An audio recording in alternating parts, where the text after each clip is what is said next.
നോമ്പുകാല ധ്യാനം 7-ാം ദിവസം. നോമ്പുകാലം വിശുദ്ധിയുടെ വീണ്ടെടുപ്പ് കാലമാണ്. ഈ കാലത്തിൽ കുരിശു പൂക്കേണ്ട കാലമാണ്. കാൽവരിയിലെ ക്രിസ്തുവിൻ്റെ സഹനങ്ങൾ ലോകത്തിന് അനുഗ്രഹമായതുപോലെ ചില സഹനങ്ങൾ പൊട്ടിമുളച്ചാണല്ലോ അനുഗ്രഹത്തിൻ്റെ വൃക്ഷങ്ങൾ നമ്മുടെ ജീവിതത്തിൽ ഫലം ചൂടുന്നത്. മനുഷ്യർ ചെയ്തു കൂട്ടുന്ന പാപങ്ങളെ പ്രതി ഭൂമിയിലെ സകല കുരിശുകളിലും ക്രിസ്തുവിൻ്റെ രക്തം ഇപ്പോഴും ഒഴുകിക്കൊണ്ടിരിക്കുന്നുണ്ട്. അവിടുത്തെ മുറിവുകൾ ഉണങ്ങുന്നില്ല. നിരപരാധികളും നിരാലംബരും പീഡിപ്പിക്കപ്പെടുന്ന സ്ഥലങ്ങളിലെല്ലാം ആ തിരുമുറിവുകളിൽ നിന്നും രക്തവും കണ്ണുനീരും ഒഴുകുകയാണ്. മനുഷ്യനെ മുറിപ്പെടുത്തുമ്പോൾ മുറിവേൽക്കുന്നത് ദൈവത്തിന് തന്നെയാണ് എന്നതാണ് സത്യം.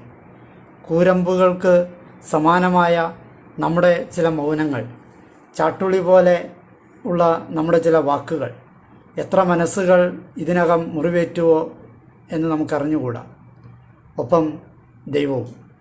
മനുഷ്യപുത്രൻ്റെ രക്തം വാർന്ന കുരിശ് ആകാശങ്ങൾക്കുയരെ വിശുദ്ധാത്മാക്കളുടെ കുന്നിൻ ചെരുവിൽ ഒരു മരമായി വളർന്ന് സ്നേഹം തളിർക്കുന്നു. ഇനിയും കുരിശുമരം പൂക്കുന്ന കാലമാണ്.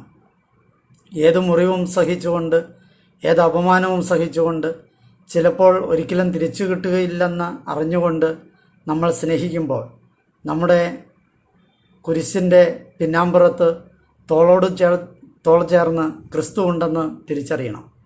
വിശുദ്ധാത്മാക്കളുടെ കുന്നിൻ ചെരുവിലെ ഒരു തൈമരമാവാൻ അവൻ നമ്മെ ചേർത്ത് നിർത്തും. യാക്കോബ് ശ്ലീഹയുടെ ലേഖനം 4-ാം അധ്യായം 8-ാം വാക്യത്തിൽ നാം ഇപ്രകാരം വായിക്കുന്നു: ദൈവത്തോട് ചേർന്ന് നിൽക്കുവിൻ, അവിടുന്ന് നിങ്ങളോടും ചേർന്ന് നിൽക്കും. വിദൂര കാഴ്ച കാണാൻ ദൈവമേ ഞാൻ ആഗ്രഹിക്കുന്നില്ല, ഒരു പടി മാത്രം മതി എനിക്ക്. ഇന്ന് എന്ന പടി കടന്ന് നിന്നിലെത്തുവോളം എൻ്റെ സഹനവേളകളിൽ എൻ്റെ കുരിശിൻ്റെ പിന്നാമ്പുറത്ത് നീയുണ്ടെന്ന് എന്നെ ഓർമ്മിപ്പിക്കണമേ. നിൻ്റെ ആശ്വാസം എത്തും വരെയും നിന്നിൽ മാത്രം ശരണം വെച്ച് തിന്മയെ ചെറുത്തു ജീവിക്കാൻ എന്നെ അനുഗ്രഹിക്കണമേ. ആമേൻ.